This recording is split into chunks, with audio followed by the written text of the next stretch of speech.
Hello mga idol. Shout out sa mga supporters and followers ko, lalo na sa mga star sender. Maraming salamat po. At ngayon ay panibagong araw at magluluto tayo ng gulay na laing. Ayan, marami po to at hihimayin natin siya. At para lalo siyang dumami ay isasama na natin yung tangkay niya. Babalatan natin ang tangkay niya para dumami. Gusto ko kasi pag nagugulay ako ng laing yung marami. Kasi yun ang kagandahan ng laing, na habang tumatagal lalong sumasarap. Kahit abutin pa ng 1 linggo yan, paulit-ulit mo lang iinit, lalo siyang sumasarap. Ayan, ganyan ang pagbabalat ng tangkay niya.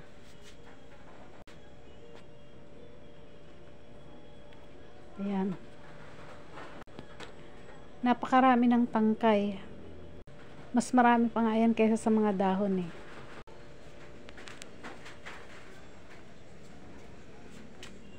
Ayan.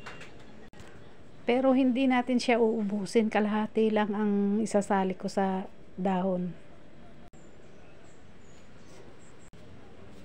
Ayan na siya. Mas balatan ay puputol-putulin. Ayan, marami pa siya pero kalahati lang yung kukunin ko. Ayan, marami-rami na to. Pwede na siguro himayin ang dahon. Ayan na siya. Nahimay ko na ang mga dahon. Ngayon ay lulutuin ko muna siya sa tubig. Para hindi masyadong magasto sa gata lutuin muna natin sa tubig. Palambutin muna natin sa tubig. Salang muna natin siya hanggang sa lumambot.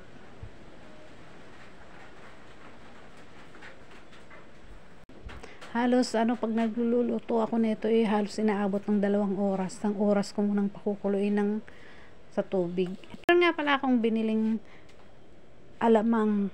Nahalo ko rin yan at tinapa. Ayan, hihimayin ko na lang siya, tatanggalin ko yung mga tinik niya bago ko ihalo. At ayan, 5 nyug na po yan, pero kukulangin pa yan kasi alam mo naman ang gulay na laing masyadong matakaw sa gata. At may bunga na nga pala yung nyug, kaya kakainin ko kasi nasasarapan ako rito Ayan. Sarap. Kung sa Maynila ay hindi pinapansin to, pero sa probinsya, kinakain po to. Lalo na ng mga bata, pinag-aagawan to. Ayan, nahimay ko na rin yung tinapa. Wala na siyang tinik. Ayan, kumukulo na. Malambot na yung gulay na laing. Eto na, nakayod na nga pala yung nyog. Ayan. Sinalang ko na yung gata ng nyog para lumapot-lapot na yung gulay na laing. Nilagay ko na rin yung mga timpla niya, yung mga ricado. Hinaluan ko nga rin pala siya ng mga taba ng baboy at taba ng baka. Ilagay ko na rin yung alamang tsaka yung tapa. Dinagdagan ko na lang din ng gata ng nyog. Purong gata. Ayan, diba? Mas maganda na siyang tingnan. Masarap na. Tapos panghuli yung purong gata.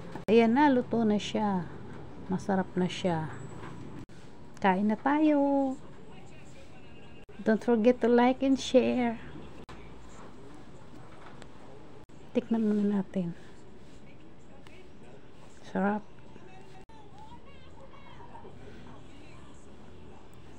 Okay na.